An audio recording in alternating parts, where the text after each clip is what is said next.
നമസ്കാരം. ദർശന ടിവിയുടെ ലോകമെമ്പാടുമുള്ള പ്രേക്ഷകർക്ക് വിരുന്നിൻ്റെ പുതിയൊരധ്യായത്തിലേക്ക് ഹൃദ്യമായ സ്വാഗതം. വിരുന്നിപ്പോഴുള്ളത് തലശ്ശേരിയാണ്. തലശ്ശേരിയിലെത്തുമ്പോൾ ഏകദേശം 15-ൽ പരം വർഷത്തെ പാരമ്പര്യ മർമ്മ ചികിത്സാരംഗത്തെ പാരമ്പര്യമുള്ള ശ്രീ രജീഷ് മാമ്പള്ളിൽ സാറാണ്. രജീഷ് മാമ്പള്ളി ഗുരുക്കൾ അദ്ദേഹത്തിൻ്റെ ചികിത്സാ ജീവിതവും പാരമ്പര്യ കളരിമർമ്മ ചികിത്സയുടെ പ്രത്യേകതകളും അതിൻ്റെ പ്രസക്തിയുമെല്ലാം നമുക്ക് അദ്ദേഹത്തിനോട് തന്നെ ചോദിച്ചറിയാം. വളരെ സ്നേഹത്തോടു കൂടി ആദരവോടുകൂടി സ്വാഗതം ചെയ്യാം ശ്രീ രജീഷ് മാമ്പള്ളി ഗുരുക്കളിനെ. സാർ നമസ്കാരം.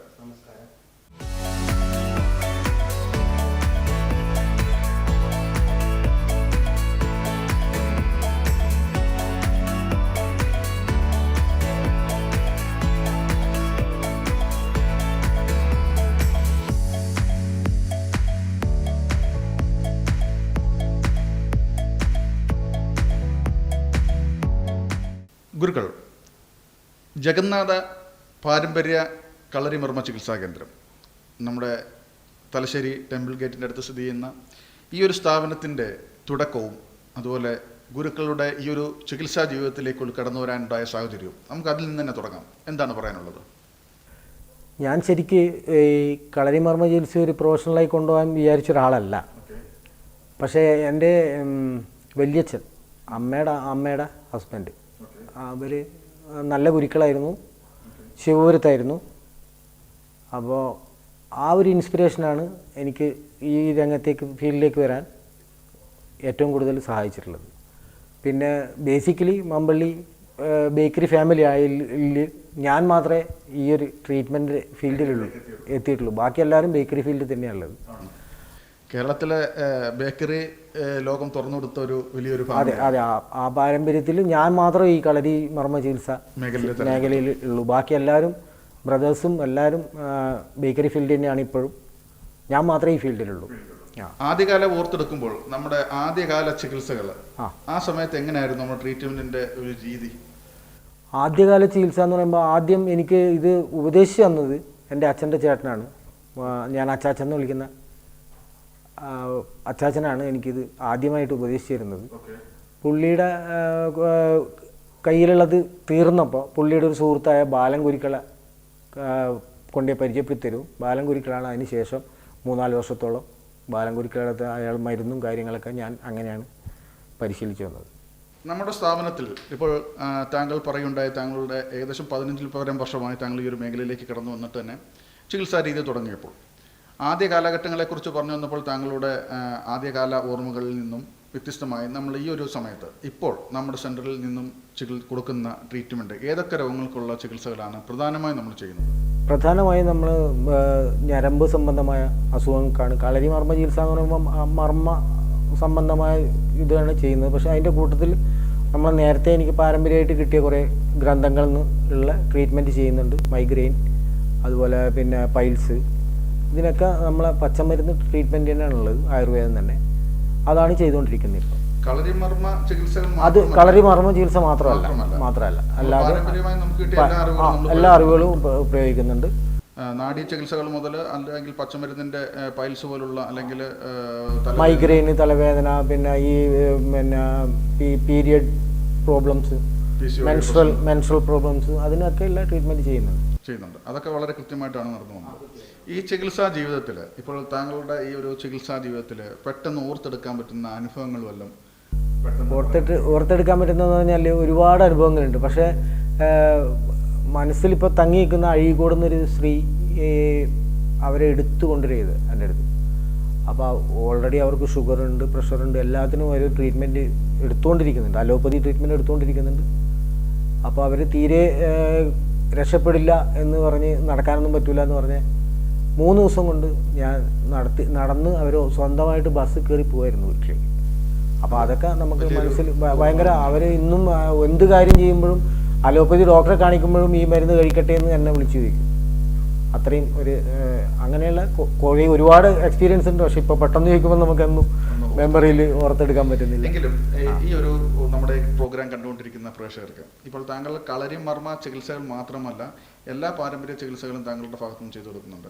എങ്കിലും ഈ ഒരു കാലഘട്ടത്തിൽ നമ്മുടെ ഈ ഒരു ചികിത്സയുടെ പാരമ്പര്യ ചികിത്സയുടെ നമ്മളിപ്പം ഒരുപാട് മോഡേൺ ട്രീറ്റ്മെൻറ്റ് തേടി നമ്മൾ മലയാളികൾ ഒരുപാട് മേഖലകളിൽ പോകുന്നുണ്ട്, പരാജയപ്പെടുന്നുണ്ട്. അതിനുശേഷമാണ് ഈ ഒരു ചികിത്സാ സമ്പ്രദായത്തിലേക്ക് എത്തുന്നത്.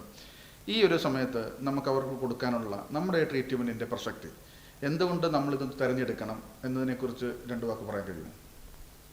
തീർച്ചയായും ആയുർവേദം എന്ന് പറഞ്ഞാൽ നമുക്ക് ഓരോ ഇപ്പം ഞാൻ എൻ്റെ ഒരു നോളജ് വെച്ചിട്ട് ഞാൻ പറയുകയാണെങ്കിൽ ആയുർവേദ എല്ലാ മരുന്നുകളും അതത് സ്റ്റേറ്റ് ഓരോ സ്റ്റേറ്റിലും വ്യത്യസ്തമാണ്.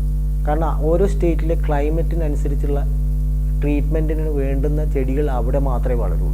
ഇപ്പോൾ വയനാടൻ ക്ലൈമറ്റിൽ വളരുന്ന ഒരു ചെടി നിങ്ങൾ എന്ത് ചെയ്താൽ ആയുർവേദ ഒരു ചെടി നിങ്ങൾ വന്ന് നമ്മളെ കേരളത്തിൽ കൊണ്ടുവന്ന് കുഴിച്ചിട്ട് പിടിക്കില്ല. അപ്പോൾ ആ ഓരോ സ്റ്റേറ്റിൽ അവിടുത്തെ ടെമ്പറേച്ചറും അവിടുത്തെ ഇതിനും അനുസരിച്ചിട്ടുള്ള മരുന്നുകൾ അതത് സ്ഥലത്തുണ്ട്. അങ്ങനെയാണ് ഈ പാരമ്പര്യം വരുന്നത്. അങ്ങനെയാണ് ഈ അതത് സ്ഥലത്തുള്ള മരുന്നുകൾ വേറൊരു സ്ഥലത്തും കിട്ടാത്ത മരുന്നുകളുണ്ടാവും. അപ്പോൾ ആ രീതിയിലാണ് വരുന്നത്. അപ്പോൾ അത് എല്ലാവർക്കും ഉപയോഗപ്പെടുന്ന വിധത്തിൽ ചെയ്യുന്നതായിരിക്കും ഏറ്റവും നല്ലതെന്നാണ് എൻ്റെ ഒരു അഭിപ്രായം. കാരണം ഇപ്പോൾ ഒരു സ്ഥലത്ത് മാത്രം വയനാടൻ ചികിത്സ എന്ന് പറഞ്ഞിട്ട് ഒരു സ്ഥലത്ത് മാത്രം ഒതുങ്ങിപ്പോവുക, വേറൊരു സ്ഥലത്ത് ഇപ്പോൾ തുളുനാടൻ നേരത്തെ പറഞ്ഞ പോലെ തുളുനാടൻ ചികിത്സ ഒരു സ്ഥലത്ത് ഒതുങ്ങിപ്പോവുക, അങ്ങനെ ചെയ്യാതെ ഇതെല്ലാം കൂടി ഏകോപിപ്പിച്ചിട്ടുള്ളൊരു ഇത് വേണമെന്നാണ് എൻ്റെ ഒരു അഭിപ്രായം. അതുപോലെ തന്നെ ഈ പാരമ്പര്യ ചികിത്സയോ ആയുർവേദ എന്ത് ട്രീറ്റ്മെൻറ്റോ ആയിക്കോട്ടെ, നിങ്ങളിപ്പോൾ എൻ്റെ അടുത്ത് തന്നെ വരണമെന്നില്ല.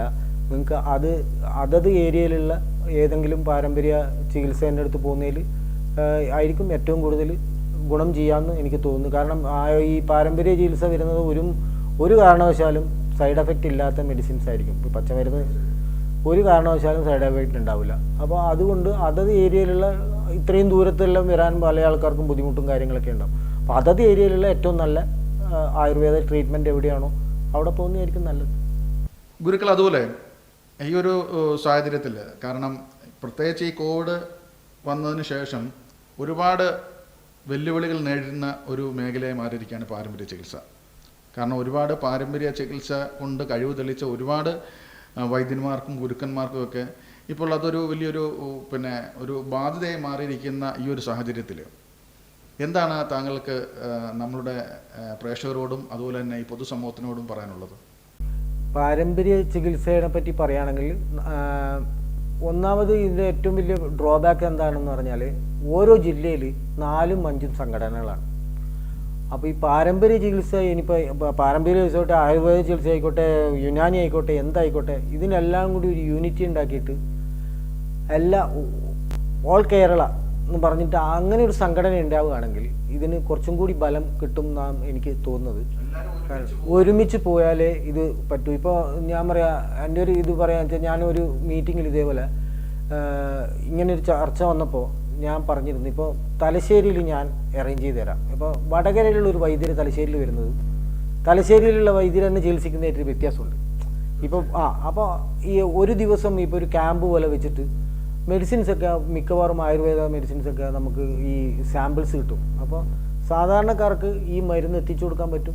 പിന്നെ വേറൊരു സ്ഥലത്തു നിന്ന്, കാരണം ഈ ഗ്രൂപ്പായിട്ട് ചികിത്സിക്കുന്നതും ഒരാൾ ഒറ്റയ്ക്ക് ചികിത്സിക്കുന്നതായിട്ട് വ്യത്യാസമുണ്ട്. ഇപ്പോൾ ഞാൻ കാണാത്തത് വേറൊരു വൈദ്യർ കാണും, അയാൾ കാണാത്ത മറ്റൊരു വൈദ്യർ കാണും. അപ്പോൾ അതുകൊണ്ട് തന്നെ അങ്ങനെ ഒരു ട്രീറ്റ്മെൻറ്റ് ഓരോ സ്ഥലത്തും ഇപ്പോൾ തലശ്ശേരിയിൽ എന്ന് പറഞ്ഞാൽ അത് വടകര, ഓരോ സ്ഥലത്തും ഓരോ ക്യാമ്പ് സംഘടിപ്പിക്കുകയാണെങ്കിൽ അവിടെ അങ്ങോട്ടും ഇങ്ങോട്ടും ഉള്ള വൈദ്യന്മാരെ ഷഫിൾ ചെയ്ത് ട്രീറ്റ്മെൻറ്റ് ചെയ്യുമ്പോൾ പേഷ്യൻസിനും ബെനിഫിറ്റ്സ് ഉണ്ടാകും. പിന്നെ വരുന്ന ആൾക്കാർ ഇവിടെ പേഷ്യൻസിൻ്റെ ഓരോ ഡീറ്റെയിൽ എടുക്കുമ്പോഴും ഒരാൾ വിട്ടുപോയത് മറ്റൊരാൾക്ക് കിട്ടും, മറ്റൊരാൾ വിട്ടത് വേറൊരാൾക്ക് കിട്ടും. അപ്പോൾ അങ്ങനെയൊക്കെ ചെയ്താലേ ഇങ്ങനെ ഒരു ഗ്രൂപ്പായിട്ട് പോയാൽ മാത്രമേ ഇതിനി മുമ്പോട്ട് പോകുന്നതെന്നാണ് എൻ്റെ ഒരു അഭിപ്രായം. ഗുരുക്കൾ, അതുപോലെ നമ്മുടെ പ്രോഗ്രാം കാണുന്ന പ്രവാസികൾക്ക് വേണ്ടിയുള്ള, അല്ലെങ്കിൽ നമ്മുടെ പ്രോഗ്രാം കാണുന്ന വിദേശത്തുള്ള എല്ലാ ആൾക്കാർക്കും എന്താണ് അവർക്ക് കൊടുക്കാനുള്ള നിർദ്ദേശം? തീർച്ചയായിട്ടും പറയുന്നതിൽ എനിക്ക് വളരെയധികം സന്തോഷമുണ്ട്. കാരണം എന്തുകൊണ്ടാണെന്ന് വെച്ചാൽ ഞാൻ കുറേ കാലം പുറത്ത് ജീവിച്ച ഒരാളാണ്. എനിക്കറിയാം ഓരോരോ ആൾക്കാരും ഫേസ് ചെയ്യുന്ന ജീവിത ശൈലി രോഗങ്ങൾ, അല്ലാതെ രോഗങ്ങളും ഫേസ് ചെയ്യുന്ന ഒരുപാട് പേരുണ്ട്. എൻ്റെ അടുത്ത് വരുന്ന ലീവിൽ നാട്ടിൽ വരുമ്പോൾ എൻ്റെ അടുത്ത് വരുന്ന ഒരുപാട് പേഷ്യൻസ് ഉണ്ട്. അപ്പോൾ എനിക്ക് പറയാനുള്ള ശ്രദ്ധിക്കേണ്ട മെയിൻ കാര്യങ്ങൾ ഇതൊക്കെയാണ്. നമ്മൾ ഈ ഫുഡ് കഴിക്കുമ്പോൾ സ്പൈസി ഫുഡ് കുറച്ചൊന്ന് കൺട്രോൾ ചെയ്യുക. പിന്നെ ഈ പൈൽസ് പോലത്തെ അസുഖങ്ങൾ വരാൻ കൂടുതൽ ചാൻസ്. ഒന്ന് എന്താ വെച്ചാൽ ഈ രാത്രി നമ്മൾ ഫുഡ് കഴിച്ചിട്ട് അപ്പം തന്നെ കയറി കിടന്ന് ഉറങ്ങിക്കളി ഒരിക്കലും ചെയ്യാൻ പാടില്ലാത്തതാണ്.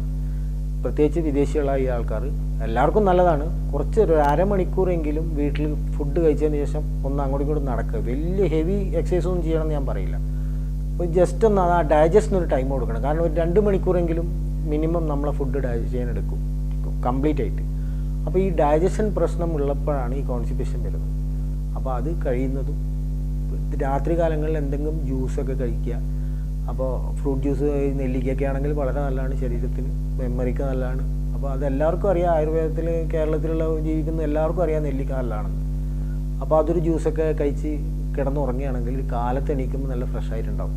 പിന്നെ എണീറ്റ ഉടനെ വെള്ളം കുടിക്കാൻ, നല്ല ശുദ്ധമായ വെള്ളം. അത് നിങ്ങൾക്ക് ഇപ്പോൾ പ്രവാസികളാകുമ്പോൾ മിനറൽ വാട്ടർ ആയിരിക്കാം, എന്നാലും കുഴപ്പമില്ല. ശുദ്ധമായ വെള്ളം കഴിക്കുക, 1-2 ഗ്ലാസ് രാവിലെ കുടിക്കുക.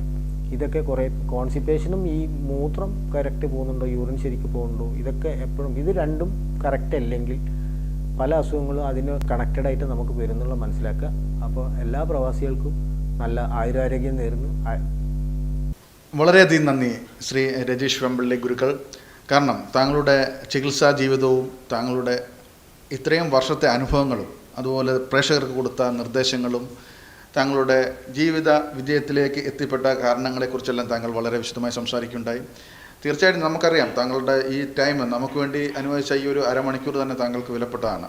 താങ്കളുടെ ഈ വിലപ്പെട്ട സമയം വിരുന്നിൻ്റെ പ്രേക്ഷകർക്ക് വേണ്ടി മാറ്റിവെക്കാൻ കാണിച്ച നല്ല മനസ്സിന് ഒരിക്കൽ കൂടി നന്ദി അറിയിച്ചുകൊണ്ട് നിർത്തുന്നു. താങ്കളുടെ എല്ലാവിധ ഫ്യൂച്ചർ പ്ലാനുകൾക്കും എല്ലാവിധ ആശംസകളും പ്രാർത്ഥനകളും അർപ്പിച്ചുകൊണ്ട് നിർത്തുന്നു. നന്ദി, നമസ്കാരം.